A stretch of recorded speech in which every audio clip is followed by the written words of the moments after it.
నిజంగా మీకు రెస్ట్ ఇచ్చిన వాక్యం ఏది? అదే మీకు విశ్రాంతి ఇచ్చిన వాక్యం ఏది? అంటే మిమ్మల్ని ఆదరించిన వాక్యం ఏది? నాకు చెప్పక్కర్లేదు కానీ అది మీకు గుర్తుడు కాదు. పరిశుద్ధ గ్రంథం నుంచి ఒక మాట చదువుకుంటా. కొరింథీయులకు రాసిన 2వ పత్రిక 4వ అధ్యాయము 1వ వచనం.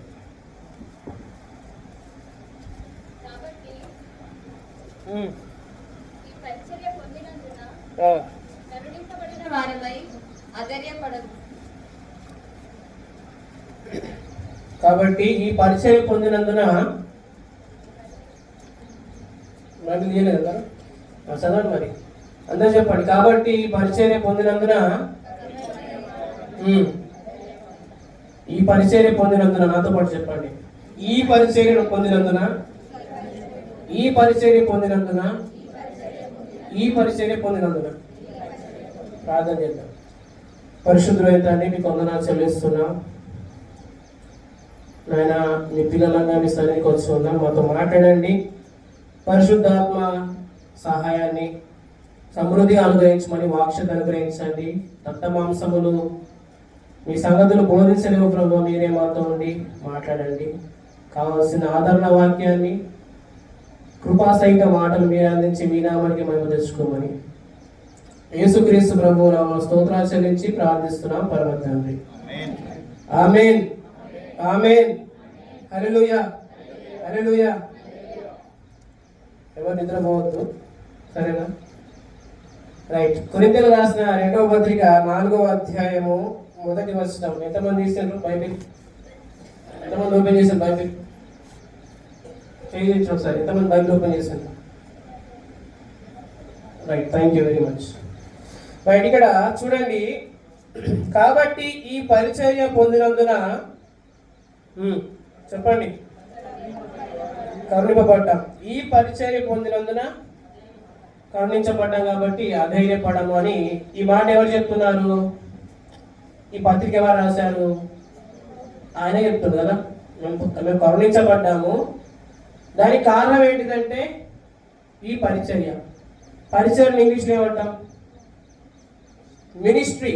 ఏమంటాం? మినిస్ట్రీ. సంఘం ద్వారా ఏం జరుగుతుంది?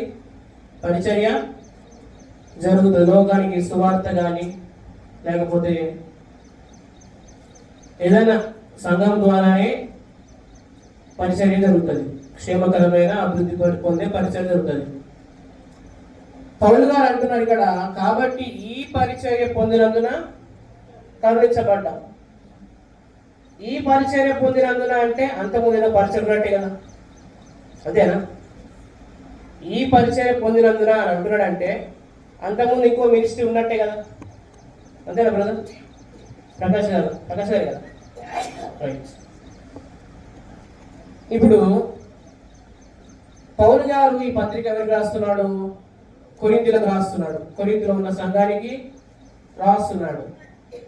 నేను అంటున్నాడు ఈ పరిచర్య పొందిన నేను కరుణించబడ్డానని చెప్తున్నాడు. మరి అంతకుముందు పౌలు గారి బ్యాక్గ్రౌండ్ ఏంటిది? పౌలు గారి టెస్టిమోనీ ఏంటిది? సాక్ష్యం ఏంటిది? యూదా మతంలో ఉన్నప్పుడు ఏం చేశాడు ఆయన? దేవుని సంఘాన్ని అపరిమితంగా హింసించాడు. ఆయన అంటాడు తిమోతికి రాసిన పత్రికలో, నేను పూర్వము హింసకుడను, దూషకుడను, హానికరుడను అంటాడు. అంటే సంఘాన్ని చాలా బాధ పెట్టిన వ్యక్తి అన్నమాట. ఎవరు? పౌలు గారు. దేంట్లో ఉన్నప్పుడు? మతంలో ఉన్నప్పుడు, యూదా మతంలో ఉన్నప్పుడు. చెప్పండి, క్రైస్తవం అంటే ఏంటిది? అంత ఫేమస్ డైలాగ్ అని చెప్పండి. ఎవరన్నా అడిగితే మీ మతం మా మతం ఒకటి అంటే మీరేం చెప్తారు చెప్పండి? మాది మతం కాదు, మార్గం అని చెప్తారు కదా. పౌలు గారు యూదా మతంలో ఉన్నప్పుడు సంఘాన్ని చాలా హింసించాడు, దూషించాడు, హింసించాడు. దాన్ని ఇలా చెప్పొచ్చు, అది పాత నిబంధన పరిచర్య. ఏ పరిచర్య? పాత నిబంధన పరిచర్య. ఎందుకంటే పౌలు గారు ఎవరంటే పరిసయుడు. ఎవరు? పరిసయుడు. ధర్మశాస్త్రాన్ని ఉపదేశించే ఒక పరిసయుడు. ఎంతగా ఆయన అందులో నిష్ణాతుడు అంటే అతని ఏజ్ గ్రూప్లో ఉన్న వాళ్ళందరికంటే ఆయన గ్రేట్ అన్నమాట. నా సమాన వయస్కులందరిలో నేను నిష్ణాతుని అంటాడు ఆయన. అంతగా ఆ పరిసరాన్ని ప్రేమించిన వాడు. దాని కొరకు సంఘాన్ని హింసించాడు. స్త్రీలను కూడా ఇళ్ళలోంచి తీసుకొచ్చి జైలు వేశాడు అనమాట. ఎవరు? ఎప్పుడు అది?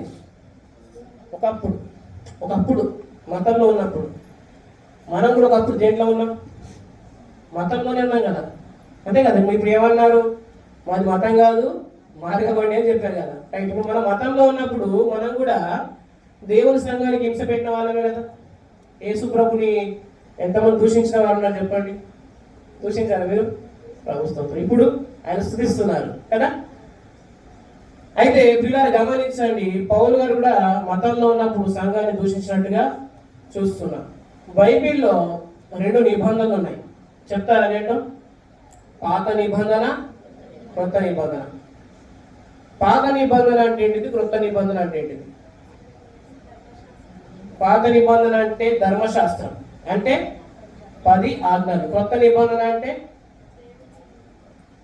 కృప, లేదంటే దేవుని నీతి, ఇలా మనం చెప్పవచ్చు.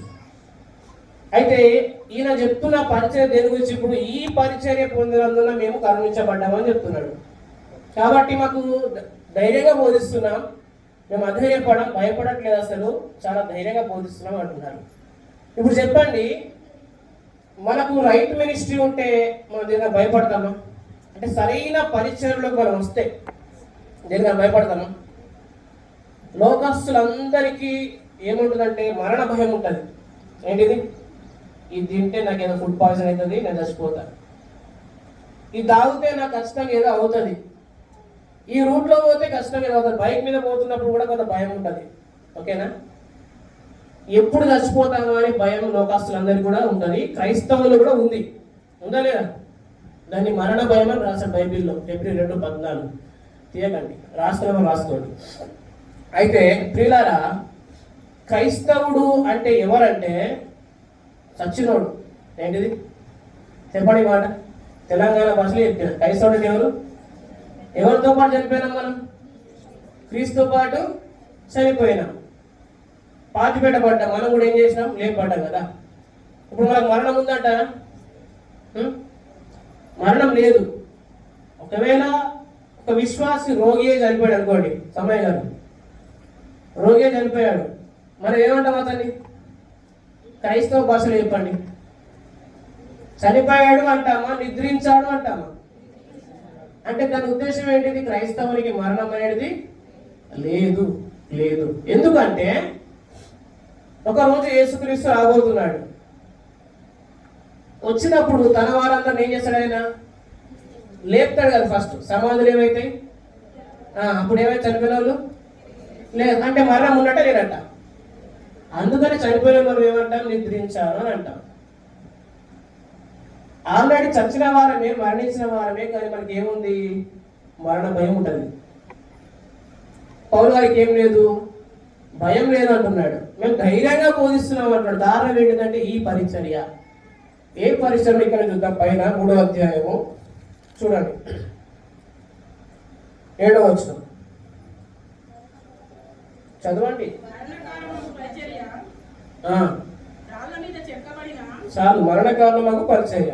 ఓకేనా? 2వది అదే 8వ వచనంలో లాస్ట్ లైన్ ఇట్లుండగా ఆత్మ సంబంధమైన. ఇప్పుడు చెప్పండి, ఎన్ని మినిస్ట్రీలు ఉన్నాయి? 2 మినిస్ట్రీలు. ఒకటి మరణ సంబంధం, మరణ కారణము పరిచర్య. 2వది ఆత్మ సంబంధమైన పరిచర్య. ఏ పరిచర్యలో ఉంటే ధైర్యంగా ఉంటారు? సింపుల్ గా చెప్పేయచ్చు, పౌలు గారు దొరికింది ఆత్మ సంబంధమైన పరిచర్య. ఇప్పుడు చూడండి, పాత నిబంధన అంటే మీరు ఏం చెప్పారు? వెంటనే పదార్థాలు సార్ అని చెప్పారు.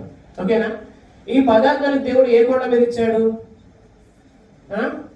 సీనాయి కొండ కదా. నిర్గమకాండ 20వ అధ్యాయంలో పదార్థాలు ఉన్నాయి. సీనాయి కొండ మీద ఎవరికి ఇచ్చాడు? మోషేకి ఇచ్చాడు. మోషే 40 రాత్రులు 40 పగలు ఎవరితో గడిపాడు? ఎక్కడ? దేవుని దగ్గర గడిపాడు. మరి జనాలు ఎక్కడ ఉన్నప్పుడు? కొండ కింద ఉన్నారు కదా. కొండ కింద ఉన్నప్పుడు ప్రజలు ఏమన్నారు? ఈ మోషే అనేటోడు ఎటుపోయాడు వాళ్ళు తెలియదయ్యా, మా కొరకు ఒక దూడ చేయమన్నారు. ఏమన్నారు?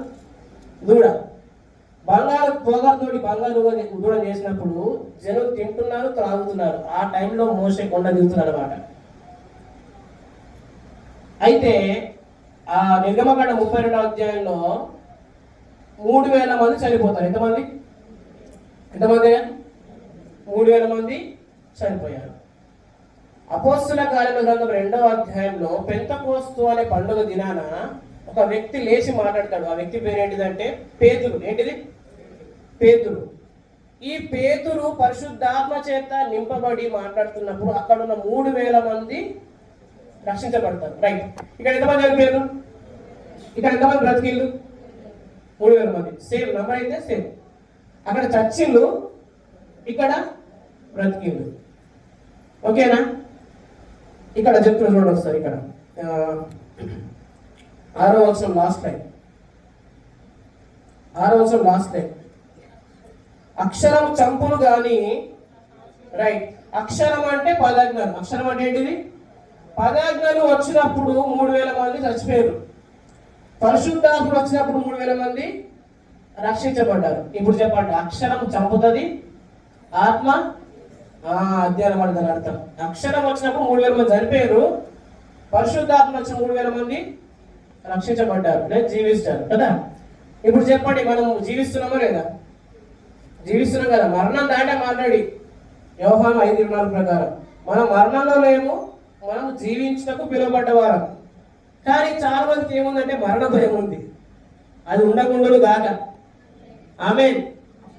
చచ్చిపోతామనే భయం అవసరం లేదు ఇక. ఎందుకంటే ప్రభు వచ్చినప్పుడు మనము లేపడతాం కాబట్టి మనం ఒక పాట పాడుకుంటూ పోవచ్చు. అడిగి ఏంటంటే ఏమంటే, మరణమా నీ ముల్లెక్కడ, మరణమా నీ విజయం ఎక్కడ, మరణం ఉన్నాయని విక్ చేశాడు. అంటే మరణం లేదు, మరణం లేదు. లోకస్తులకు ఉంది రెండవ మరణం, అది రెండవ మరణం లేదు. మనం ఆల్రెడీ చనిపోయాం. అయితే ప్రియులారా, ఇక్కడ చెప్తున్నాడు, అక్షరం వచ్చినప్పుడు 3000 మంది చనిపోయారు, ఆత్మ వచ్చినప్పుడు 3000 మంది రక్షించబడ్డాడు. అక్షరం చంపును, ఆత్మ జీవింపజేయును. రైట్. ఇప్పుడు చూడండి, అక్షరం అంటే పదార్థాలు చెప్పాను కదా. పదార్థాలు ఎక్కడ రాశాడు దేవుడు? మోసే చేతులు ఏమున్నాయి? ఏమున్నాయి? రాతి పలకలు. ఎన్ని ఉన్నాయి? ఒకదాని మీద ఎన్ని ఆజ్ఞలు ఉన్నాయి? ఇంకో దాని మీద 5. ఓకేనా? దీన్ని రాళ్ళ మీద చెక్కబడిన పరిచర్య అంటారు. ఏమంటారు? రాళ్ళ మీద చెక్కబడిన పరిచర్య.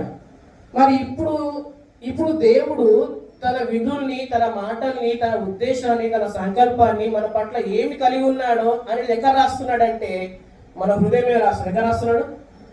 ఎక్కడ రాస్తున్నాడు? హృదయం మీద రాస్తున్నాడు.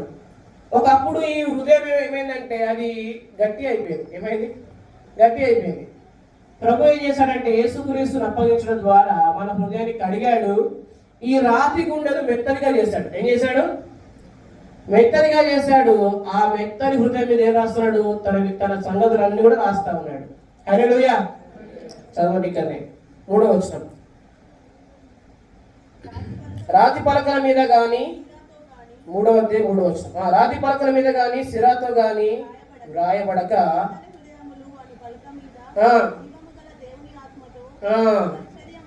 ఇప్పుడు ఈ మెత్తని హృదయం మీద ఎవరు రాస్తున్నారు అయ్యా అంటే పరిశుద్ధాత్మ రాస్తున్నాడు. ఏం రాస్తున్నాడు అంటే మన జీవితం ఎటువంటిదో రాస్తున్నాడు. ఓకేనా? అర్థమవుతుందండి? రాతి హృదయం మీద ఆయన ఏం రాయడు, మెత్తని హృదయం మీద రాస్తున్నాడు. మాంసపు గుండె మీద ఆయన రాస్తున్నాడు. అంటే ఆయన ఏం చేయబోతున్నాడు అనే విషయాన్ని రాస్తా ఉన్నాడు. నెరవేరుస్తాడా లేడా?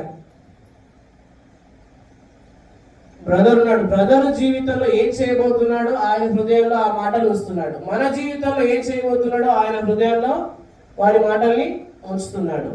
కానీ ఇశ్రాయేలు ప్రజల హృదయాల మీద ఆయన మాటలు ఉంచలేకపోయాడు. ఎందుకంటే వారి హృదయం రాతి అయిపోయింది, గట్టిగా అయిపోయింది. ఎందుకు అయిపోయిందంటే వారు క్రీస్తును రక్షకుడిగా అంగీకరించలే. వారి హృదయం కడగబల్లే, అందులో పరిశుద్ధాత్మ రాలేదు కాబట్టి అలా రాయట్లేదు. కానీ ఎవరైతే యేసుక్రీస్తు నమ్ముకున్నారో వాళ్ళ నోరికి ఎవరు వచ్చారు? పరిశుద్ధాత్ముడు వచ్చాడు. ఆయన రాస్తా ఉన్నాడు. ఓకేనా? ఏం రాస్తున్నాడు అంటే ఆయన పదార్థం రాయలే, ఆయన జీవపు మాటలు రాస్తున్నాడు. పదార్థంలో యేసుక్రీస్తు ఉన్నాడా?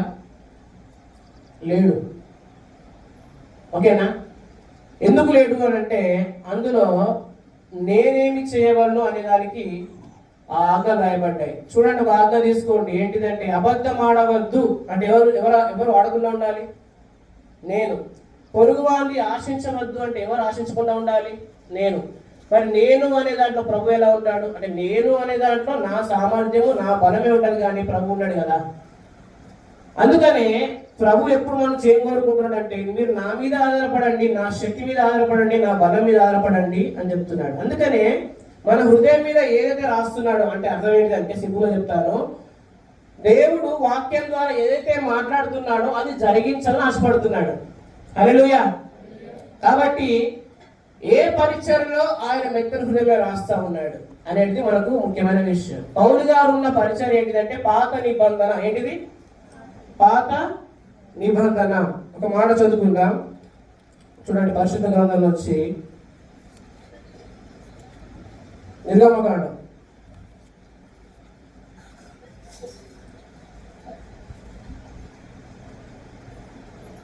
32వ అధ్యాయం 34వ అధ్యాయం 29వ వచనం. మోషే దిగుచుండగా రెండు పలకలు ఉండెను. దిగుచుండగా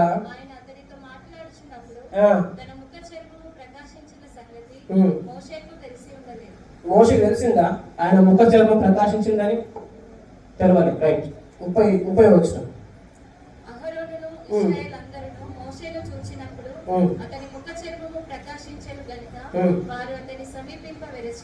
రైట్. ఇప్పుడు ప్రజలు ఏమవుతున్నారు? అతని దగ్గర రావాలంటే భయపడుతున్నారు. ఇప్పుడు మాట చెప్పండి, మీ దగ్గరికి ఎవరైనా రావాలని భయపడుతున్నారు అనుకోండి, మీ దగ్గరికి రావాలంటే ఒకరు భయపడుతున్నారు. కారణం ఏంటిది? కారణం ఏంటిది? మన ప్రవర్తన యోగ్యంగా లేనంటే. ప్రజలు సమీపించడానికి భయపడుతున్నారు.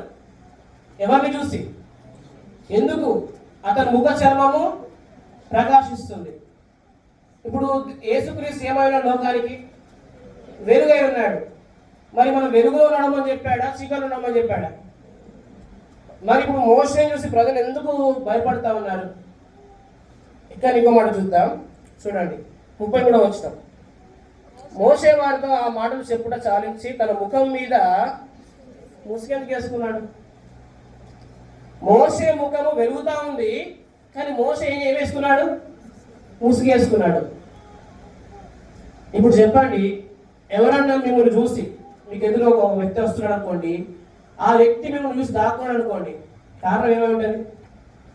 అసలు తప్పు చేసిన వ్యక్తి ఉంటాడు కదా, లేకపోతే మీకు ముఖము చాటించని మిమ్మల్ని మోసం చేసిన వ్యక్తి అయి ఉంటాడు. మోషే ముఖం వెలుగుతా ఉంది, 40 రాత్రులు దేవుడు గడిపాడు, కానీ అతని ముఖం ఏమవుతుంది?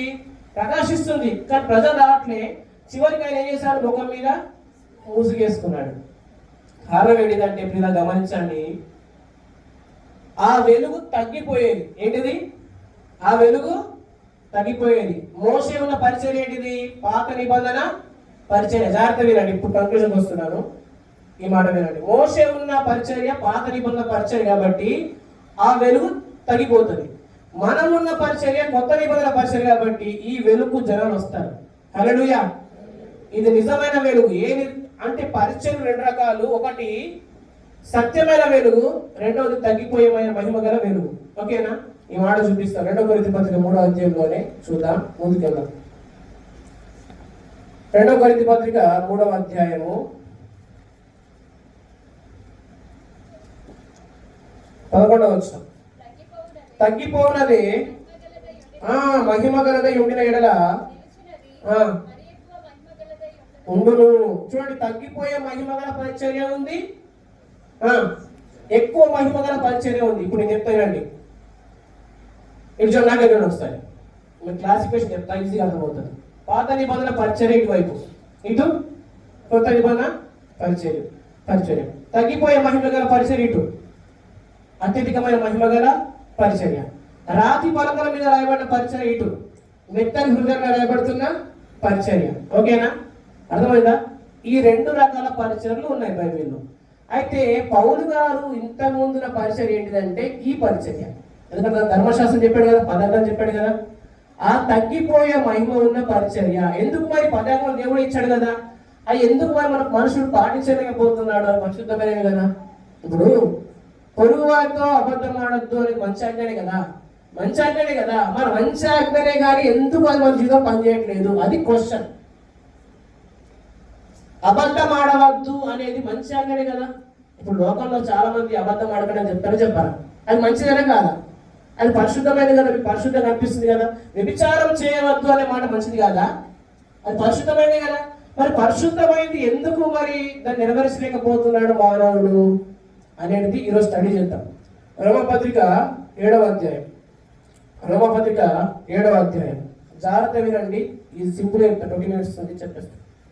రోమపత్రిక 7వ అధ్యాయము 22వ వచనం ఫాస్ట్ చదవండి.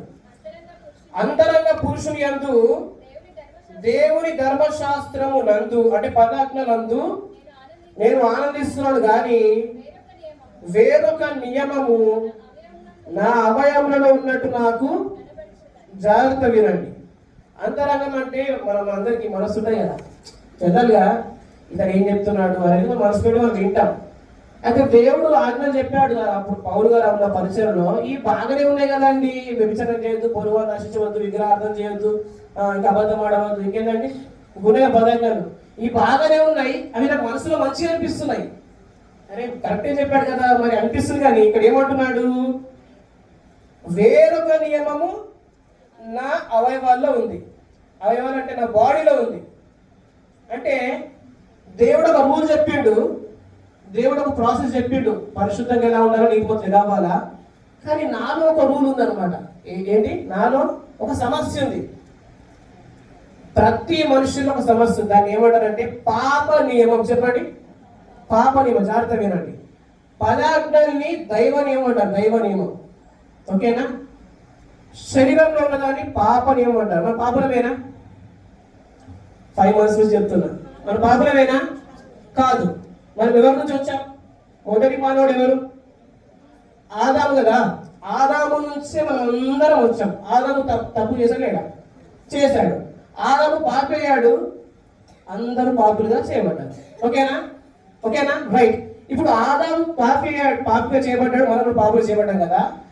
మనల్ని నీతివంతులుగా చేయడానికి కడపటి ఆదాము ఎవరు వచ్చారు? యేసుక్రీస్తు. రైట్. మనం ఎవరము? నీతిమంతులం. కానీ ఈ శరీరం ఎవరిది? ఆదాము ద్వారా వచ్చిన శరీరమే. హల్లెలూయా. మనం నీతిమంతులమే, కానీ ఈ శరీరం మాత్రం పాప శరీరం. ఇందులో ఒక రూల్ ఉంది, ఒక నియమం ఉంది. దాన్ని ఏమంటారంటే పాప నియమం. ఏంటి? పాప నియమం. పదార్థాలు ఏమంటాం? దైవ నియమం. చూడండి, పదార్థాలు ఏమో దైవ నియమం, నాలో ఉన్నది పాప నియమం. ఓకేనా? ఇప్పుడు నేను పొరుగువారిని ఆశించవద్దు అన్నప్పుడు నేను చేస్తాను, నా శరీరంతో ఆశించకుండా కళ్ళు కాపాడుకోవాలని చూస్తా, నోటిని కాపాడుకోవాలని చూస్తా, చెయ్యిని కాపాడుకోవాలని చూస్తా. అంటే నా అవయవాలతో ఏం చేస్తున్నా? ఆ ఆజ్ఞని పాటించాలని ప్రయత్నిస్తున్నా, దైవ నియమాన్ని పాటించాలని చూస్తున్నా. అప్పుడు ఏం జరుగుతుందంటే నా అంతరంగంలో వేరొక నియమం నా అవయవాల్లో ఉన్నట్టు నాకు. ఈ మాట ఎవరు చెప్పారు? ఈ మాట ఎవరు చెప్పారు? పౌలు గారే. అదేంటి? పౌలు గారు బోధకుడు కదా, ఉపదేశకుడు కదా, అసలు ఆయన వయస్సులో ఉన్న వారంతటి గొప్పడు కదా. ఆయన చెప్తున్నాడు, నేను ఒక రూల్ పదార్థాన్ని ఫాలో, నేనే చెప్తున్నా పదార్థాన్ని, అది ఫాలో అవ్వాలని చూస్తున్నా. కానీ నాకు లోపల ఫైటింగ్ జరుగుతుంది ఆ ఆజ్ఞకు, ఈ పాప నియమానికి. చూడండి, అది నా మనస్సునందున ధర్మశాస్త్రంతో పోరాడుచు నా అవయంలో ఉన్న పాప నియములకు 2 శిరపట్టి లోపరుచుకుంటున్నాను. చూడండి 21వ వచనం. కాబట్టి మేలు చేయగోరు నాకు కీడు చేయుట కలుగుచున్నదని ఒక నియమం నాకు. అంటే నేను ధర్మశాస్త్రం బోధిస్తున్న పదార్థాలు ఓకే, ఇట్స్ ఓకే, అందరు చెప్తున్నా, నేను కూడా ఫాలో అని ట్రై చేస్తున్నా, కానీ నా ద్వారానే కావట్లేదు అది. ఇప్పుడు చెప్పండి, ఇప్పుడు మీకు మాట చెప్పాలంటే జరుగుతుందండి, మీరు పరిశుద్ధంగా జీవించాలంటే మొదటి ఎవరు పరిశుద్ధంగా ఉండాలా? చెప్పేటోడు, అంతే కదా. మీరు అబద్ధం ఆడకుండా ఉండాలంటే ఫస్ట్ నేను కూడా అబద్ధం ఆడకుండా ఉండాలి కదా. అలా ఉండి చెప్పాలా. పౌలు గారు కూడా పదార్థాన్ని బోధిస్తున్నాడు, కానీ అతను చెక్ చేసుకుంటున్నప్పుడు ఇది నేనే ఫాలో అవ్వట్లేదు కదా అనుకుంటున్నాడు. అవును కదా, నేను చెప్తున్నా నేనే ఫాలో అవ్వట్లేదు. ఎందుకు కారణం ఏంటిది అంటే నాలో పాప నియమం ఉంది. చూడండి 11వ వచనం. ఏలయనగా పాపం అంటే నాలో ఉన్న పాప నియమమా, ఆజ్ఞలు హేతువు చేసుకొని నన్ను మోసపుచ్చి. ఇప్పుడు చూడండి, నాలో ఉన్న పాపం ఏం చేస్తుందంటే నేను పరిశుద్ధుని అవ్వాలి అనే ప్రయత్నంలో అది యాక్టివేట్ అవుతుంది. యాక్టివేట్ అయ్యి ఇంకా నేను పాపమే చేస్తున్నాను అంటున్నాడు. చూడండి కింద 13వ వచనం, 12-13. కాబట్టి ధర్మశాస్త్రం పరిశుద్ధమైంది, ఆజ్ఞ కూడా పరిశుద్ధమైంది, నీతి గలది, ఉత్తమమైంది. ఉత్తమమైనది నాకు మరణకరమైన అట్లనరాదు. అయితే పాపము ఉత్తమమైన దాని మూలంగా నాకు మరణము కలిగజేయచ్చు. పాపమైనట్టు అగుపడి నిమిత్తం అనగా పాపము ఆజ్ఞ మూలంగా. ఈ మాట చెప్పండి, పాపము ఆజ్ఞ మూలంగా. ఈ లైవ్తో చెప్పండి, పాపము ఆజ్ఞ మూలంగా అత్యధికమైన పాపం అవుతుంది. చెప్పండి, పాపము ఆజ్ఞ మూలంగా అత్యధిక పాపం, పాపము ఆజ్ఞ మూలంగా అత్యధికమైన పాపం. ఇప్పుడు చూడండి, ఈయన బోధించే పదార్థాలు పరిశుద్ధమైనవని చెప్తున్నాడు. ఇదే వచనంలో ద బెస్ట్, ఉత్తమమైనని చెప్తున్నాడు, నీతి గలవని చెప్తున్నాడు. కానీ నాలో డిఫెక్ట్ ఉంది కదా, నాలో పాప నియమం ఉంది కదా. ఈ పాప నియమం దగ్గరికి ఈ ఆజ్ఞ వచ్చినప్పుడు నాలో ఉన్న శరీరంలో అది యాక్టివేట్ అవుతుంది. యాక్టివేట్ అయ్యి నేను ఎక్కువ పాపం చేస్తున్నానని చెప్తున్నాడు. ఇప్పుడు చెప్తున్నాడు, మళ్ళీ అందరికీ పొద్దున్న లేచినప్పుడు, ప్రభువా నా జీవితం అంతా అబద్ధంతో గడిపిన, మోసం చేస్తూ గడిపిన, నా బ్రతుకు సరిగా లేదయ్యా అని అనుకుంటాం కదా. పొద్దున ప్రార్థనలో సపోజ్ ఒక వ్యక్తికి ఇట్లా ప్రార్థన చేశాడు, ఏంటంటే ఈ దినమంతా అబద్ధం ఆడకుండా ఉండాలి ప్రభు అనుకున్నాడు. ఏంటి తీర్మానం ఏంటిది? ఈ దినమంతా అబద్ధం ఆడకుండా ఉండాలి అనుకున్నాడు. కానీ అబద్ధం ఆడకుండా ఉండాలి అంటే ఈ శరీరంతోనే కదా. మరి ఈ శరీరంలో ఏముంది? పాప నియమం ఉంది. ఈ అబద్ధం ఆడకూడదు అనే తీర్మానం దైవ నియమం అయితే ఈ శరీరంలో పాప నియమం ఉంది. ఇది శరీరంతో నెరవేర్చాలి కాబట్టి అతను ఏం చేస్తున్నాడు? పొద్దున 1 గంట సేపు అబద్ధం ఆడలేదు, ప్రార్థన చేసిన తర్వాత మధ్యాహ్నం దాకా అబద్ధం ఆడలేదు, సాయంత్రం దాకా అబద్ధం ఆడలేదు, నెక్స్ట్ డే కూడా అబద్ధం ఆడే, సెకండ్ డే కూడా అబద్ధం ఆడలేదు, థర్డ్ డే అబద్ధం ఆడలే, 1 week last end of the day అబద్ధం ఆడాడు. ఏమాడాడు? అబద్ధం ఆడాడు. ఎందుకు? అది ఆయన శరీరంతో అబద్ధం ఆడకుండా ఉండాలి కాబట్టి. ఇప్పుడు మన శక్తి కొంచెమే కదా. నేను నా అంతటా నేనే సెల్ ఫోన్లో ఏమి చూడాలో ఏమి చూడద్దు అని ప్రయత్నించినప్పుడు చూడద్దు అనుకున్నప్పుడు వాట్సాప్ ఓపెన్ చేస్తాను అప్పుడు వెంటనే. అట్లనే ఒక వాట్సాప్లో ఒక లింక్ ఓపెన్ అవుతుంది యూట్యూబ్ది. అది ఓపెన్ తర్వాత కింద ఒక షార్ట్ వస్తుంది, షార్ట్స్. అందులో మనం చూడకూడని దృశ్యాలు వస్తాయి అనుకోండి, నేను చూడద్దు అప్పుడు మళ్ళీ అది ఓపెన్ చేస్తాను. ఎందుకు? నువ్వు చూడద్దు కాదు, చూడకుండా చేసేది ఆయన శక్తి నీలో వినియోగించబడాలి. అందుకని అంటున్నాడు, చూడద్దు అనే దైవనియం వచ్చినప్పుడు నాలో ఉన్న పాపనియము యాక్టివేట్ అయింది, అత్యధికమైన పాపాలు చేస్తున్నాను. ఓకేనా? ఇక్కడ చూడండి, రోమపత్రిక 4వ అధ్యాయము, క్షమించండి,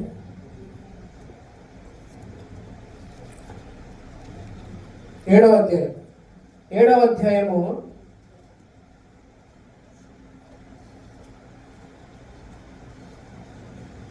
5వ వచనం. ఏలైనగా మనం శరీర సంబంధమై ఉండినప్పుడు మరణార్థమైన ఫలములు ఫలించటకై ధర్మశాస్త్రం ద్వారా ఏమొచ్చినాయి? పాపేచ్ఛలు అంటే పాపమే కదా, అవునా కదా? అంటే ఈ ఆజ్ఞల్ని ఫాలో అవ్వాలి అని అనుకున్నప్పుడు నాలో ఏం పుడుతున్నాయి? ఇంకా పాపం చేస్తున్నా. నేను పరిశుద్ధంగా ఉండాలి అనుకుంటున్నప్పుడు మళ్ళీ నేను పాపమే చేస్తున్నా. నీతి మంత్రులుగా ఉండాలని ట్రై చేస్తున్న వల్ల నేను నీతి క్రియలు చేయట్లేదు, పాప క్రియలు చేస్తున్నా. పొరుగు వారిని ఆశించవద్దు అని అనుకుంటున్నా, మళ్ళీ ఆశిస్తున్నా. 8వ వచనం ఇక్కడనే చూడండి, ఈ పాపము, లోపల ఉన్న పాపము ఆత్మను హేతువు చేసుకొని, కారణం చేసుకొని ఏం పుట్టినాయి? దురాశలు. పాపేచ్చలు పుట్టాయట పౌలు గారికి, దురాశలు పుట్టినాయట. అంటే మంచి చేద్దాం అనుకుంటున్నాడు కానీ చేయలేకపోతున్నాడు. మనలో చాలా మంది, కొంతమందికి ఎక్స్పీరియన్స్ ఉంటుంది. అదేంటి, నేను ఈరోజు మంచిగా బతకాలనుకున్నా, లాస్ట్ పడుకుంటే ప్రార్థన చేస్తాడు, మంచిగా బతకలేకపోయాను ప్రభువా, రేపటి నుంచి నీకోసం మంచిగా బతుకుతా అంటాడు. ఓకేనా? ఈరోజు నేను ఓడిపోయినా రేపటి నుంచి నేను మంచిగా బతుకుతా అంటాడు. ఇదే తీర్మానం డిసెంబర్ 31 కూడా చేస్తాడు. ఓకేనా? 2024 డిసెంబర్లో చేస్తాడు, 25 డిసెంబర్లో చేస్తాడు, 26, అంటే ప్రతిసారి ఇది కంటిన్యూ అవుతుంది పాపం చేయడం. ఓకేనా? చేయొద్దు. కొందరు గుండు కొట్టించుకుంటారు అనమాట. గుండు కొట్టించుకున్నా, నదిలో మునిగినా పాపము చేయకుండా జరగదు. కారణం ఏంటిదంటే లోపము నీలో ఉంది, నీ శరీరంలో ఉంది. కాబట్టి ఏ దైవ నియమం, ఏ ఆజ్ఞలు అయితే నిన్ను పరిశుద్ధులుగా ఉంచలేకపోతున్నాయో ఆ దైవ నియమాన్ని యేసుక్రీస్తు కొట్టేశాడు. హల్లెలూయా. ఏ పదార్థాలు అయితే నువ్వు దాన్ని ట్రై చేసి నీతిమంతులు అవ్వాలని ట్రై చేస్తున్నావో అది ఆయన శరీరం అందు కొట్టివేయబడ్డాయి. హల్లెలూయా.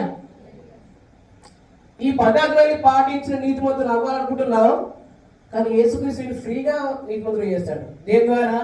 ఆయన రక్తం ద్వారా. పైన అర్థమైందా? ఎంతమందికి అర్థమైంది? పర్లేదు, అర్థమైన వాళ్ళు చెప్పండి, అర్థమైన వాళ్ళు చెప్తా. ఈ దైవ నియమాన్ని నువ్వు పాటించాలని అనుకుంటున్నప్పుడు నీలో ఉన్న పాప నియమం యాక్టివేట్ అయ్యి ఇంకా పాపం చేస్తున్నావు కదా, ఇంకా పాపం చేస్తున్నాం. ఇక్కడ అన్నాడు చూడండి 7వ అధ్యాయంలో ఒక మాట,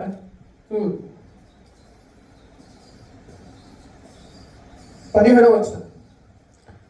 17 కావున ఇకను దాని చేయనది నాయందు నివసించు పాపమే గాని నేను కాదు. అంటే చేయిస్తుంది ఎవరు ఇక్కడ? పాప. లోపల పాపనేమ్మా. నాయందు అనగా నా శరీరమందు మంచిది ఏది నివసింపదని ఎరుగుదును, మేలైనది చేయవలని కోరిక నాకు కలుగుతున్నది కానీ, అంటే నేను చెయ్యాలి మంచిగా బ్రతకాలి అనుకుంటున్నాను కానీ కాబట్టి నాతోటి. కారణం ఏంటిదంటే నీలో పాపం ఏముంది? అది దైవ నియమం. ఆ దైవ నియమం దేవుని చిత్తం కాదు. అంటే పదార్థాలు దేవుని చిత్తం కాదు. మరి ఎందుకు ఇచ్చాడయ్యా అంటే ఇశ్రాయేలు ప్రజలు కోరుకున్నారు కాబట్టి. హల్లెలూయా. నిన్ను ఏదైతే నీతిమంతులో చేయలేదో దాన్ని ఎందుకు ఇచ్చాడు అంటే, సీనాయి కొండ దగ్గర ఏం జరిగిందంటే అంతవరకు వాళ్ళు ఐగుప్తు నుంచి గద్దరికలుగా బయటకు వచ్చారు. ఎవరి బలం చేత? యెహోవా నా బలం అని పాట పాడింది కావాలి. అంటే ఆయన బలం చేత బయటకు వచ్చిండ్రు. వచ్చిన తర్వాత సీనాయి కొండ దగ్గర ఏం జరిగిందంటే, ఇక దేవుడు నాకు అవసరం లేదు, మా అంతటా మేమే కణాల్లో ప్రవేశిస్తాం అనుకున్నారు. మా అంతటా మేమంటే ఎవరి బలం అక్కడ? కాబట్టి నువ్వు ఇలా ఉండన్నాడు. ఎలా? నువ్వు అబద్ధం అనుకున్నావు, వెళ్తావు. నువ్వు పొరుగు ఆశించకూడదు, వెళ్తావు. ఆ ఆజ్ఞలు ఇచ్చాడు దేవుడు. కాబట్టి ఆ ధర్మశాస్త్రము దేవుని చిత్తము కాదు. ధర్మశాస్త్రం అంటే ఎన్ని ఆజ్ఞలు? 10 ఆజ్ఞలు. ఇక్కడ చేయకూడదు మేలు చేయక చేయకూడదు కీడే చేస్తున్నా అంటున్నాడు. కారణం ఏంటిదంటే ఆ దైవ నియమానికి నాలో పాప నియమానికి ఫైటింగ్ జరుగుతుంది. ఏం జరుగుతుంది? ఫైటింగ్ జరుగుతుంది. ఈ ఫైటింగ్ లో ఎవరు గెలుస్తున్నారు? అదే గెలుస్తుంది. అందుకని అంటున్నాడు చూడండి ఇక్కడ 7వ అధ్యాయం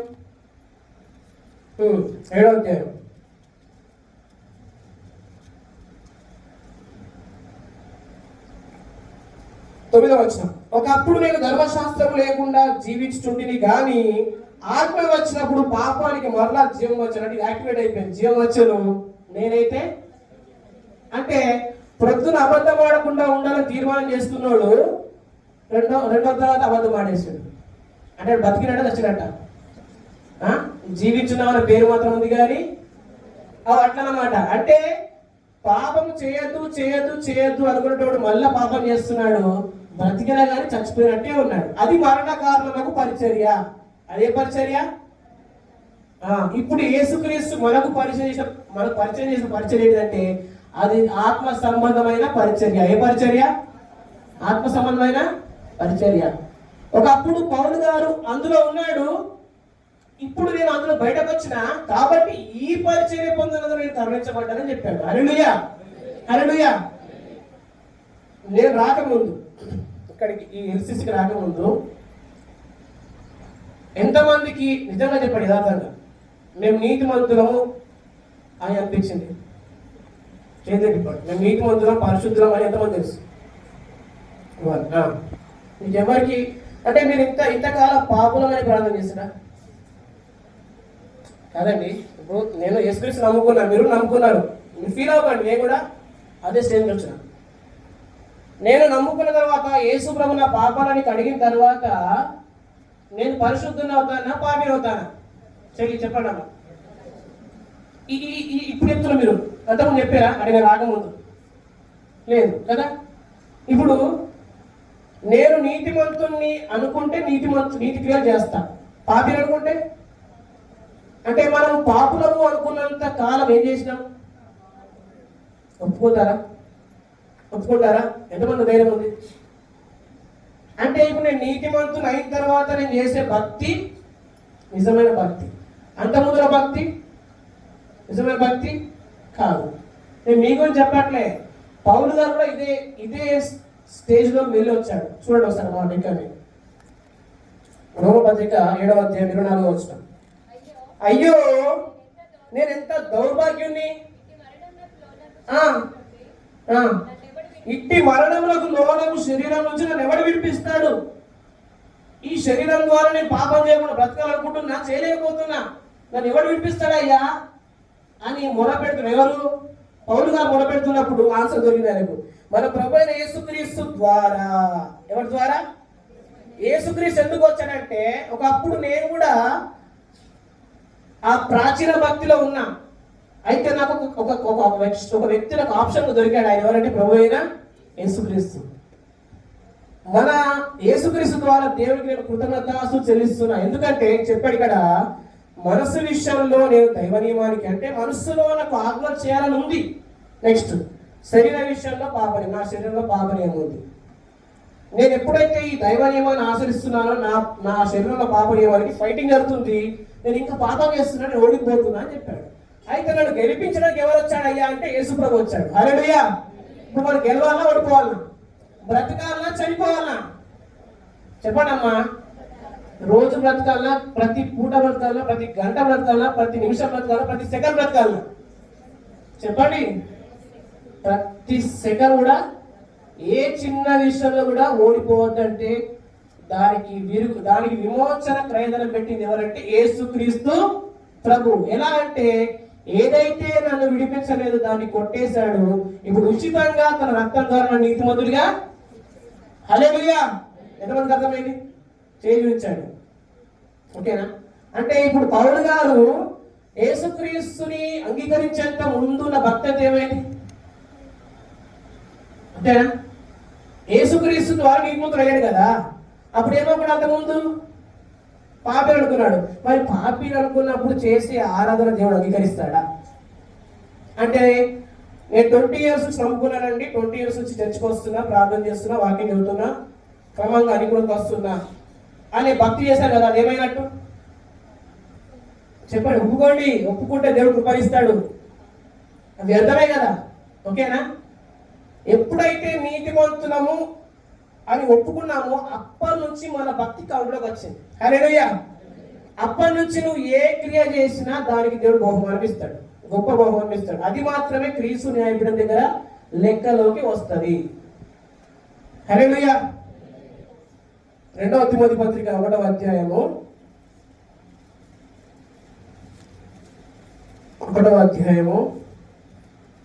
4వ వచనం. 3 నుంచి కలుస్తున్నాయి కదా. ఇక్కడ చూడండి మధ్యలో, నీ యందున్న నిష్కపటమైన విశ్వాసము జ్ఞాపకం చేసుకొని నా పితృాచార ప్రకారము నిర్మలమైన మనస్సాక్షితో నేను సేవించుచున్న దేవుడు. చెప్పండి మాట, నిర్మలమైన మనస్సాక్షితో. ఇప్పుడు దేవుని సేవించాలంటే ఏ మనస్సాక్షి కావాలి? నిర్మలం అంటే ఏంటిది? Clean heart. క్లీన్ హార్ట్ అంటే నేను పాపిని కాదు, పరిశుద్ధుని అనే మనస్సాక్షి కావాలి. హల్లెలూయా. అంటే ఆ మనస్సాక్షితో దేవుని ఏం చేయొచ్చు?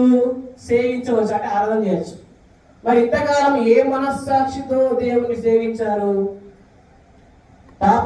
దాన్ని ఏమంటారంటే పాపజ్ఞప్తి గల మనస్సాక్షి. ఏ మనస్సాక్షి? నేను లాస్ట్ 2 Sundays ఏం చెప్పాను? రెస్ట్ గురించి చెప్పాను. రెస్ట్ అంటే ఏంటిది? నేను తెలుగులో అర్థం అడగలే. రెస్ట్ అంటే ఏమడిగినా చెప్పండి. ఏది తెలుసు అని చెప్పండి. మీకు 10 వేస్తాను నేను మార్కులు. ఒక మాట తక్కువ చేయ. విశ్రాంతి అంటే అయ్యగారు విశ్రాంతినా? విశ్రాంతి అంటే యేసుక్రీస్తు చేసిన పనిని ఒప్పుకోవడం. ఏంటిది? యేసుక్రీస్తు చేసిన పనిని ఒప్పుకోవడం. యేసుక్రీస్తు ఏం చేశాడయ్యా అంటే సమాప్తమైన పని చేశాడు. ఇక నువ్వు చేయడానికి ఏం లేదు, ఆయనతో పాటు చక్కగా కూర్చో. సొలొమోను మందిరం కట్టి ఏమన్నాడు? ఆకాశము నీ సింహాసనము. ఇప్పుడు ఆ సింహాసనం మీద ఎవరిని కూర్చోబెట్టాడు? ఎవరిని కూర్చోబెట్టాడు అన్న? ఎవరు కూర్చున్నాడని మనల్ని కూర్చోబెట్టాడు. మనం ఇప్పుడు ఎక్కడ కూర్చున్నాం? ఆయనతో పాటు కుడి పార్శ్వమున కూర్చున్నాం. మన పాదాలు ఎక్కడ ఉన్నాయి? భూమి నా పాదం మీద పడే పాదాలు ఎక్కడ ఉన్నాయి? భూమి మీద. అంటే భూమి మీద నా కాళ్ళు ఉన్నాయి. మన సమస్యలు ఎక్కడ ఉన్నాయి? భూమి మీదే కదా. పర్లోకంలో మన సమస్యలు భూమి మీద నెత్తిరొక్కుంటుంది, భూమి మీద జ్వరం వస్తుంది, దగ్గులేస్తుంది, సరిదొస్తుంది కదా. అంటే దేవుడు ఎందుకు అక్కడ కూర్చోబెట్టాడంటే నీ సమస్యలని కూడా నీ కాళ్ళ కింద చూడు అన్నాడు, కూర్చోబెట్టాడు. హల్లెలూయా. సమస్యలు నీ కాళ్ళ కింద చూడమని చెప్పడానికి కూర్చోబెట్టాడు అక్కడ. ఓకేనా? ఆ భక్తి కౌంట్లోకి వస్తుంది. హల్లెలూయా. రైట్. ఇప్పుడు నిర్మలమైన మనస్సాక్షి ఏంటిదంటే నేను యేసు ప్రభుతో పాటు కూర్చున్నానని చెప్పడం. ఏం కూర్చున్నాం? నేను రాకముందు ఎంతమంది పరలోకం వెళ్ళాలని భక్తి చేశారు? లేకపోతే పరలోకంలో ఉన్నామని నేను వచ్చిన తర్వాత తెలిసిందా, లేకపోతే అంతకుముందు తెలిసిందా? చెప్పండి అమ్మా. మనం పరలోకం వెళ్ళాలన్నా పరలోకంలో ఉన్నాం ఆల్రెడీ. ఎఫెసీ 2:7 ప్రకారం ఉన్నాం. ఓకేనా? పరలోకంలో ఉన్నామని ఎంచుకొని జీవించడమే పరలోక జీవితం. హల్లెలూయా. కాబట్టి పౌలు గారు అంటున్నాడు, ఈ పరిచర్య పొందినందుని కరుణించబడ్డా. ఏ పరిచర్య అంటే చెప్పాడు, ఇది ఆత్మ సంబంధమైన పరిచర్య. అక్కడ ఇంకో మాట చూపిస్తా. 2 కొరింథీ పత్రిక 4వ అధ్యాయము. 2 కొరింథీ పత్రిక 4వ అధ్యాయము చూడండి. 9వ వచనం. 3వ అధ్యాయం 9వ వచనం. శిక్షావిధి కారణమైన పరిచర్య అది. అయితే ఈ మాట అందరు చెప్పాలి. ఇదే పరిచర్య, నీతికి కారణమకు పరిచర్య. ఏ పరిచర్య అంటే నన్ను నీతిమంతులుగా చేసిన పరిచర్య ఇది. హల్లెలూయా. హల్లెలూయా. ఇప్పుడు చెప్పండి, నీతిమంతులమా పాపులమా? నీతిమంతులు లేడండి, ఒక్కరు లేడండి అని మాట ఉంది కదా. దాన్ని పట్టుకొని మనము ముందుకెళ్ళామా? అది ఎప్పుడు అని అంటే నేను ఎప్పుడైతే నీతిమంతులు అవ్వాలని ట్రై చేశారో అప్పుడు నేను పాపం చేస్తున్నా కాబట్టి, నేను ఓడిపోతున్నా కాబట్టి, నేను పాపమే చేస్తున్నా కాబట్టి నీతిమంతులు అవ్వట్లేదనే దాంట్లో చెప్పాడన్నమాట. కానీ రోమా 5:1 ప్రకారము, రోమా 3:24 ప్రకారము నమ్మువారు కృపచేత ఉచితంగా నీతిమంతులు అవుతున్నారు. హల్లెలూయా. హల్లెలూయా. చెప్పండి, మన పరిచర్య ఏంటిది? నీతికి కారణము పరిచర్య. ఏ పరిచర్య? ఎవడన్నా వచ్చి మీకు మనం పాపులమే అంటే మీరు ఏమన్నా మేము నీతివంతులము, ఈ పాఠం ఎప్పుడో నేర్చుకోవాలని చెప్పాలి మీరు. ఓకేనా? మనం అందరం పరలోకం ప్రయాసపడుతున్న ప్రియులారంటే మీరు ఏం చెప్పాలి? కూర్చున్నామని చెప్పాలి. కూర్చున్నాము, ఆల్రెడీ యేసుక్రీస్తుతో పాటు కూర్చున్నాము అని చెప్పాలి. మరి మన ప్రయాసం దేని కొరకు? దేవుడు వచ్చినప్పుడు, యేసుక్రీస్తు వచ్చినప్పుడు ఆయన న్యాయపీఠం దగ్గర మనకు మెప్పు, మహిమ, ఘనత ఇవ్వబోతున్నాడు, కిరీటం ఇవ్వబోతున్నాడు. ఆయన 1000 రాజ్యంలో పట్టణాల మీద, జనుల మీద అధికారం ఇవ్వబోతున్నాడు. దాని కొరకు ప్రయాసపడుతున్నామండి మనము. ఓకేనా? ఇంకా క్లారిటీ రావాలంటే లోకంలో వస్త్రదానము, అన్నదానము, రక్తదానము, ఇంకేదానం ఉంటాయన్నా? కిడ్నీ దానము, ఇవన్నీ ఎత్తున, గుండె దానము, లేకపోతే అవయవదానం ఎత్తున. ఇవన్నీ ఎందుకు ఎత్తున్నారు? వాళ్ళు మోక్షం పోవాలని, పరలోకం పోవాలని.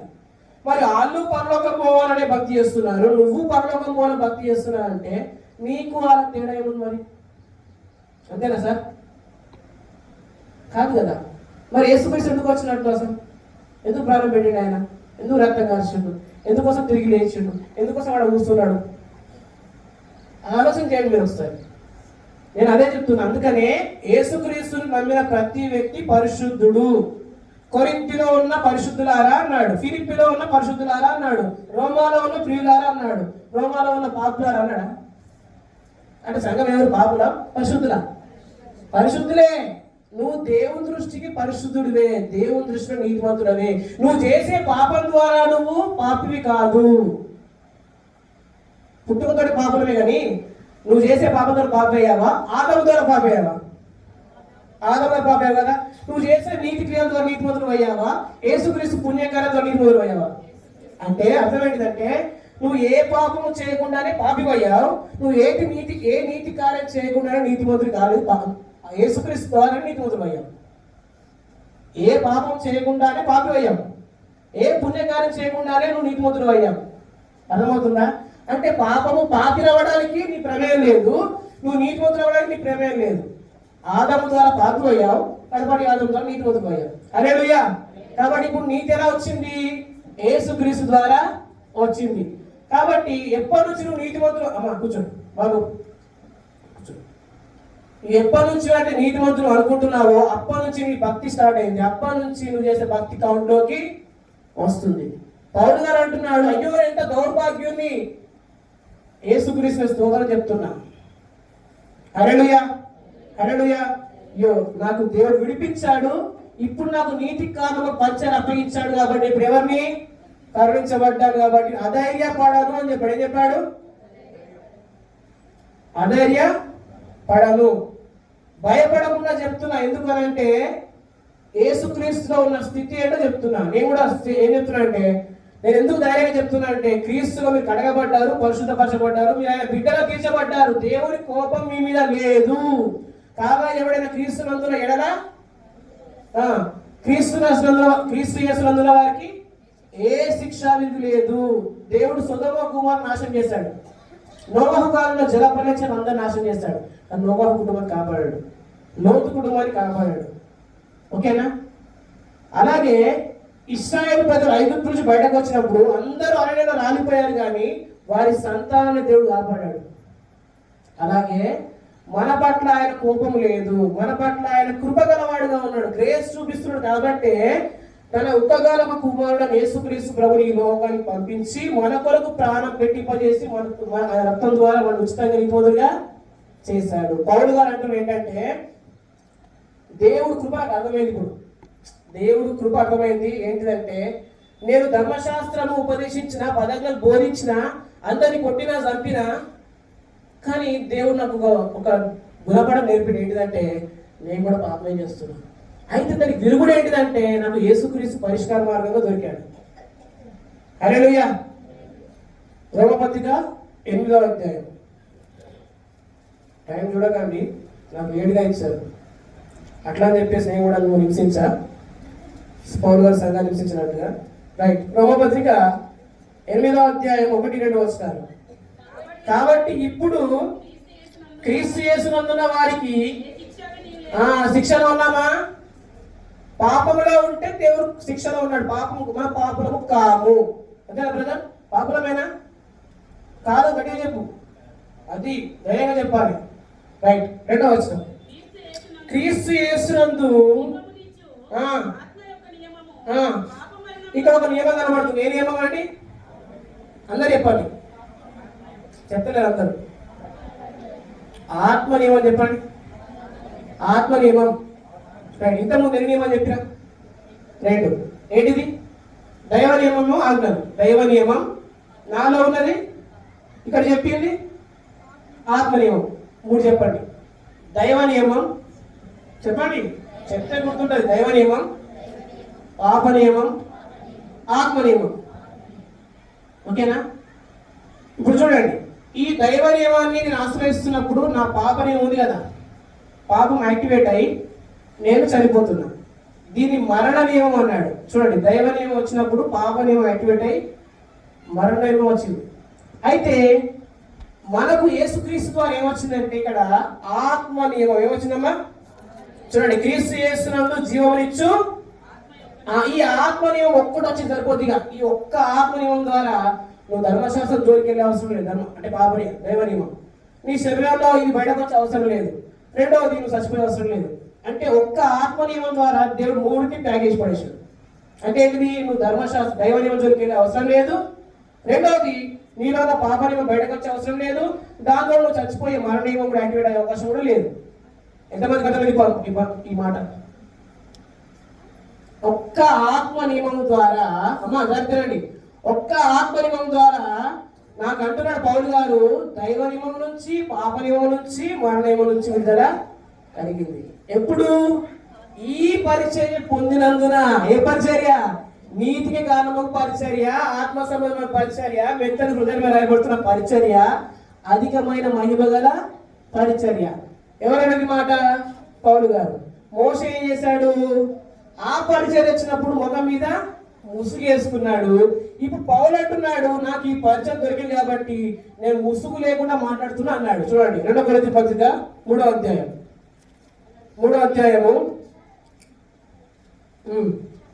13వ వచనం 12వ వచనం. తగ్గిపోయిన మహిమ యొక్క అంతమును ఇశ్రాయేలు ప్రజలు తేరి చూడకూడనట్లు మోషే తన ముఖం మీద ఏం వేసుకున్నాడు? ఈ మాట చెప్పండి, మేము అట్లు చేయక. అట్లా చేయం మేము. ఏమంటున్నాడు? అట్లా చేయం మేము.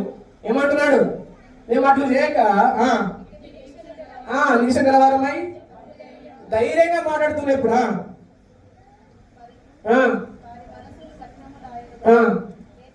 18వ వచనం. మనమందరమును ముసుగు లేని ముఖముతో. ఏ ముఖంతో? మోసే ముఖం మీద ఏం వేసుకున్నాడు? చెప్పండి అయిపోయింది మెసేజ్. పౌలు గారు ఏం వేసుకుని అంటున్నాడు? మోసే భయపడ్డాడు లేడా? ఓకేనా? తగ్గిపోవచ్చున్న మహిమ యొక్క అంతమును ఇశ్రాయేలు ప్రజలు చూడకుండాట్లు మోసే భయపడి ముసుగు వేసుకున్నాడు. కానీ పౌలు అంటున్నాడు, నేను ముసుగు వేసుకోలేదు. ఎందుకంటే నేను ధైర్యంగా బోధిస్తున్నా. ఎందుకంటే ఈ నియమం ద్వారా పాపం ఇలా చేయకూడదో చెప్తున్నా నేను. హల్లెలూయా. పాపం చేయొద్దు, పాపం చేయొద్దు, పాపం చేయొద్దు, పాపం చేయొద్దు. ప్రజలారా, ప్రియులారా, పాపం చేయొద్దు, పరిశుద్ధంగా ఉండండి అంటే సరే చెప్తున్నా, కరెక్టే. ఎట్లా ఉండవు చెప్పాలి కదా. అన్నం తినయ్యా అంటే పెట్టాలా ఫస్ట్? అవునా కదా? నేనేమంటున్నా అంటే పరిశుద్ధంగా బ్రతకండి చెప్పినప్పుడు ఆ ప్రాసెస్ కూడా చెప్పాలా, ఎట్లా బ్రతకాలి. ఎంతమంది అర్థమైంది? పౌలు అంటున్నాడు, నేను ధైర్యంతో ఎందుకు బోధిస్తున్నా అంటే ఇదిగో పరిశుద్ధంగా జీవింపజేసే పరిచయం ఇదే. కాబట్టి ముసుగు లేదు. ఒకప్పుడు పౌలుకు ముసుగుంది. అంటే ఎందుకు ముసుగుందంటే నేను కూడా చేయలేకపోతున్నా దాన్ని, నేనే ఓడిపోతున్నా, నేనే చచ్చిపోతున్నా. ఇంకొకటి ఏం చెప్తా, అది ముసుగున్నప్పుడు. కానీ ఈ పరిచయంలోకి వచ్చిన తర్వాత నేను నీతిమంతులను అర్థమైంది. అందుకని చెప్తున్నా, నువ్వు కూడా క్రీస్తును నీతిమంతుడు అని చెప్తున్నా నేను. ఇప్పుడు చెప్పండి, అప్పుడు ధైర్యంగా చెప్తాను, ఇప్పుడు ధైర్యంగా చెప్తాను. అందుకని ముసుగు లేదని చెప్తున్నాడు. హల్లెలూయా. దీనికి కన్క్లూజన్ గా 4వ అధ్యాయం 1వ వచనం చెప్పాడు. కాబట్టి ఈ పరిచర్య పొందినందున, అంటే ఒకప్పుడు గమనించబడ్డామా, ఇప్పుడు గమనించబడ్డామా? ఈ పరిచర్య పొందినందున. అంటే ఎవరైతే నీతికి కారణం పరిచర్య చేస్తున్నాడో ఆ సేవకుడు నిజమైన, ఇంకా క్లారిటీ ఉంది ఏమన్నా? డౌట్ ఉందా? రైట్. ఇప్పుడు ఆ సేవకుడు చెప్పిన మాట నెరవేరుతున్నారు. ఆ సేవకుడు వెంబడించాలంట. మీరు చెప్పండి, నేను అయిపోయిన 5 minutes ముగిస్తా. నీతికి కారణం పరిచయం చేసే సేవకుని వెంబడించాలా వద్దా? చెప్పిన మాట వినాలా వద్దా? ఎందుకు వినాలా? అది చెప్పే సత్యం కాబట్టి, అది విడుదల కల్పిస్తుంది కాబట్టి, అది ధైర్యాన్ని పుట్టిస్తుంది కాబట్టి. మీరు పాపులు, మీరు చచ్చిపోతారంటే మీకు ధైర్యం వస్తుందా? మీరు నీతిమంతులు అయ్యా, దేవుడు మీ పట్ల కృపగలవాడు అంటే మీకు ధైర్యం వస్తుందా?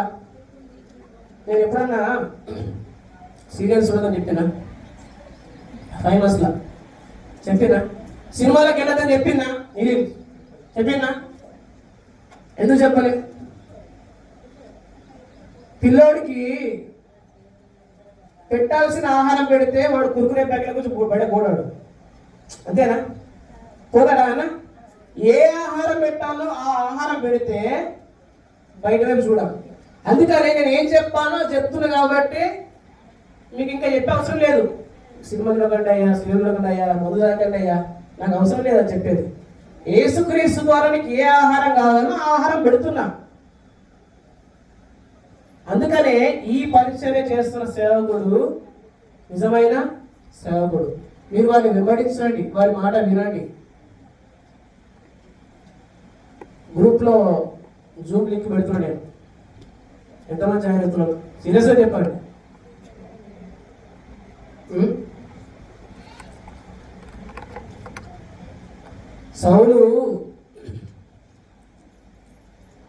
సౌలు తప్పు చేసిన తర్వాత దావీదు వచ్చాడా, లేదా దావీదు సౌలు కంటే ముందే దేవుని ఏర్పాటులో ఉన్నాడా? చెప్పండి మీరు చెప్పాలి. నేను వదిలిపెట్టాల, అస్సలు వదిలిపెట్టా. మీ కూరలన్నీ పాడైపోయినా కానీ వదిలిపెట్టా. చెప్పండి. సౌలు తప్పి చేసిన తర్వాత దావీదు దేవుని ఏర్పరచుకున్నాడా, లేకపోతే దావీదు ముందు నుంచే దేవుని ఏర్పాటులో ఉన్నాడా? దావీదు ఏ గోత్రం? మరి యూదా గోత్రం చేసుకుని వస్తాడని ఎప్పటి నుంచి ప్రవచనం? అది ఎప్పుడు అంటే దావీదు అనే వ్యక్తి సౌలు కంటే ముందే దేవుని ఏర్పాటులో ఉన్నాడు. నేను కూడా ఈ ఎల్సిసిలో నేను ఏర్పాటులో ఉన్నా కాబట్టి ఇక్కడికి వచ్చిన. ఇంతకుముందు సేవకుడు వెళ్ళిపోతే రాలేదు. అర్థమైంది మనం? ఇంతకుముందు సేవకుడు వెళ్ళిపోతే దేవుడిని అపాయింట్ చేయలే. నేను ఆయన ఏర్పాటులో ఉన్నా కాబట్టి రైట్ టైంలో ఇక్కడికి వచ్చిన. హల్లెలూయా. నేను గొప్ప చెప్పుకుంటున్నాను, డబ్బు కొడుకుంటున్నా, ఎవరు ఆశిస్తున్నాడా, కుయుక్తిగా నడుచుకుంటున్నానా, మోసం చెప్తున్నానా? ఎవరు చెప్పండి అన్న, మోసం చెప్తున్నానా? చెప్పేయాలా? నువ్వు చెప్తే బాగుంటుంది. లేదు లేదు లేదు, ఇది దేవుని ఏర్పాటు. ఒక రోజు నేను ప్రార్థన చేస్తున్నప్పుడు కీర్తన గ్రంథం 2వ అధ్యాయం 7వ వచనంలో జనములను స్వాస్థ్యంగా ఇస్తానన్నావు కదా ప్రభువా అని నేను ప్రార్థన చేస్తున్నప్పుడు వెంటనే నెక్స్ట్ వీక్ నాకు ఫోన్ వచ్చింది, ఇక్కడికి రమ్మని. ఇప్పుడు చెప్పండి, మీరు పిలిస్తే వచ్చినా దేవుడు నడిపించిందా? మరి దేవుడు నడిపిస్తే నేను వచ్చి మిమ్మల్ని మీ మనసాక్షి కడుగుతా ఉంటే, మీరు పాపం ఎలా చేయకుండా ఉండాలని చెప్తా ఉంటే, ఇన్ని చేసిన వాడు నేను చెప్పిన మాట చెప్తే దాన్ని జరిగించాడా? మరి ఎంతమంది మాటకు లోపడుతున్నారు? ఉద్యోగాలు చేసుకున్న వారు వెళ్ళండి, ఆ టైంలో ఉద్యోగం ఉంటే. నేను కాన్ఫరెన్స్ రమ్మని చేతులు ఎత్తమంటే ఎంతమంది తిను? ఎంతమంది వస్తారు? చెప్పండి. లోబడని పిల్లలకు శ్రమ. యెషయా 31 రాసుకోండి బైబిల్లో, ఆ గ్రంథంలో. లోబడకపోతే శ్రమ. హెబ్రీ పత్రిక 13:17 చేయండి ఒకసారి, చివరి వచనం. హెబ్రీ పత్రిక 13వ అధ్యాయం 17వ వచనం. మీ పైన నాయకులుగా ఉన్నవారు లెక్క ఒప్ప చెప్పవలసిన వారి వలె మీ ఆత్మని కాయిచున్నారు. మీ ఆత్మని కాయిచున్న నేను దుఃఖపడ్డానుకోండి, మీ జూములు జరగకపోతే. ఒకవేళ మీరు జరగలేకపోతే దుఃఖపడ్డా, అప్పుడేమైంది? నీకు నిష్ప్రయోజనం, నాకు కాదు. హల్లెలూయా. మీకు ప్రయోజనం కలగా అన్నా అంటే నేను ఏదో మిమ్మల్ని లాక్కోవాలి, ఏదో అక్కడ నేను సపరేట్ గ్యాంగ్ తయారు చేసుకోవాలి నాకు ఉందేమన్నా? 2020 తర్వాత 20 నుంచే వాక్యం తెలుసా అండి. ఈ 5 years ఎంతో నేర్చుకున్నా, మీరెందుకు నేర్చుకోవద్దు? అది నా తాపత్రయం. అది ఇక్కడ ఉన్న వాళ్ళు ఎందుకు సేవకు లేపడద్దు అంటే అంటున్నాను, ఏమనుకోవద్దు. 30 years నుంచి సేవకు లేపడాలి కదా. పోనీ అది నేను దాన్ని తప్పు పట్టలేదు. కానీ ఇప్పుడు దేవుడు అవకాశం ఇచ్చాడని చెప్తున్నా. ఇప్పుడు ఏమిచ్చాడు దేవుడు? కాబట్టి మీరు నేను దుఃఖంతో ఆపన చేస్తే మీకు నిష్ప్రయోజనం. కాబట్టి కనుక నేను దుఃఖపడకుండా మాట వినండి. హల్లెలూయా. ఏం చేయాలి చెప్పండి. ఇప్పుడు ఎంతమంది జాయిన్ అవుతారు జూమ్లో? Very serious. మీరు నవ్వుతున్నారు కానీ నాకు బాగా అనిపిస్తుంది. ఎంతమంది జాయిన్ అవుతారు? మీరే ఓకేనా? సంఘం పెంచుట, సమాజం పెంచుట, మాటిస్తున్న సోదర, ఓకేనా? రైట్. ఇక్కడ 7వ వచనం, మీకు దేవుని వాక్యం బోధించి నేనే నన్ను జ్ఞాపకం చేసుకున్నా కోసం ప్రార్థన చేయనా? కాదు, నా ప్రవర్తన బాగుందంటారా? చర్చికి 10:40 వస్తున్నాడా, 10:50 వస్తున్నాడా? నేను మీరు కాదు, మిమ్మల్ని ఏమనలేదు అసలు. మీరు చాలా ప్రియం నా దృష్టిలో. చర్చికి ఎప్పుడు వస్తున్నాడు అని చెప్పండి. 10:50 వస్తున్నానా, 11 వస్తున్నానా? 10 కాదండి, ఈరోజు 9:30కే వచ్చిన. ఎప్పుడు వచ్చినా మనం 9:30కి నిర్మల్ బస్ స్టాండ్లో ఉన్నా. హల్లెలూయా. ఇక్కడ అంటున్నాడు, వారి ప్రవర్తన ఫలాన్ని శ్రద్ధగా తలంచుకోండి, శ్రద్ధ పెట్టుకోండి, వారి విశ్వాసాన్ని నా విశ్వాసాన్ని మీరు అనుసరిస్తే మీకు బెనిఫిట్. నేను దుఃఖంతో పరిచయం చేశాను అనుకోండి, మీకే నష్టం, నాకు ఏం లేదు. నేను వస్తా వాకింగ్ చెప్పి పోతాను, అదేముంది. కాన్ఫరెన్స్ ఎంతమంది వస్తారు కాన్ఫరెన్స్కి? Very serious. కాన్ఫరెన్స్కి రండి రండి రండి. లోబడని పిల్లలకు శ్రమ. నా మాట వినండి. నేను దేవుని ఏర్పాటులో ఇక్కడికి వచ్చాను, దేవుడు నన్ను వాడుకుంటున్నాడు కాబట్టే ఇంతగా నేను చెప్పగలుగుతున్నా. మీకు కూడా కొంచెం వాక్యం అర్థమవుతుంది. ఎంతమంది వాక్యం అర్థమవుతుంది? ఎంతమంది డైలీ వాక్యం రాసుకుంటా ఉన్నారు? మార్పు చూస్తున్నారు లేదా? మార్పు కనబడుతున్న సంఘం ఏమన్నా లేదా? నేను వచ్చినప్పటి నుంచి కనిపిస్తుందా? మరి కనిపిస్తున్నప్పుడు ఇది నిజమైన పరిచయమే కదా. నిజమైన పరిచయంలో నేను చెప్తున్న వాక్యాన్ని, మాటల్ని మీరు వినాలా వద్దా? ఖచ్చితంగా వినండి. ఇక్కడ అన్నాడు ఫుట్ నోట్ లో, వారు అంతము వాడకు నడుచుకున్న రీతిని ఏం చేయమన్నాడు? 7వ వచనం, శ్రద్ధగా తలచుకోండి. వారు చివరి ద్వారా వారి ప్రవర్తన ఎలా ఉంది దాన్ని బట్టి మీరు ముందుకెళ్ళిపోండి. ఒకవేళ సరైన నాయకుడు అయితే, సరైన నాయకుడు కాకపోతే వదిలేయండి. నా ప్రవర్తన బాగలేకపోతే వదిలేయండి నన్ను. కానీ నా ప్రవర్తన బాగుందనుకోండి, మీరు వెంబడించండి, మీకు వేలు. ఎందుకంటే పౌలు అన్నాడు, ఈ పరిచర్య పొందినందున అధైర్యపడా, నేను ధైర్యంగా బోధిస్తున్నా అన్నాడు. మీరు కూడా ధైర్యంగా జీవించవచ్చు నా మాట నమ్మితే. హల్లెలూయా. దేనికి భయపడకుండా, దేనికి లొంగకుండా, ఎక్కడ ఓడిపోకుండా, పాపం చేయకుండా పరిశుద్ధంగా జీవించవచ్చు. కాబట్టి మీ పైన ఉన్న నాయకులు మీ ఆత్మల మీద లెక్క ఒప్పగా చెప్పవలసిన వారు మీ ఆత్మని కాయిస్తున్నారు. వారు దుఃఖంతో పని చేసిన మీకు నిష్ప్రయోజనం. కాబట్టి వారు దుఃఖంతో కాకుండా ఆనందం చేయనట్టు వారి మాట విని వారికి లోబడి ఉండండి. ప్రభు ఈ మాటను దీవించుగాక. పరిశుద్ధమైన తండ్రి, మీకు వందనాలు స్తోత్రాలు చెల్లిస్తున్నాం. ఇంతపైన వాక్యాన్ని దీవించమని ఫలింపజేయమని యేసుక్రీస్తు ప్రభువు నామమున ప్రార్థిస్తున్నాం. పరమ తండ్రి, ఆమేన్.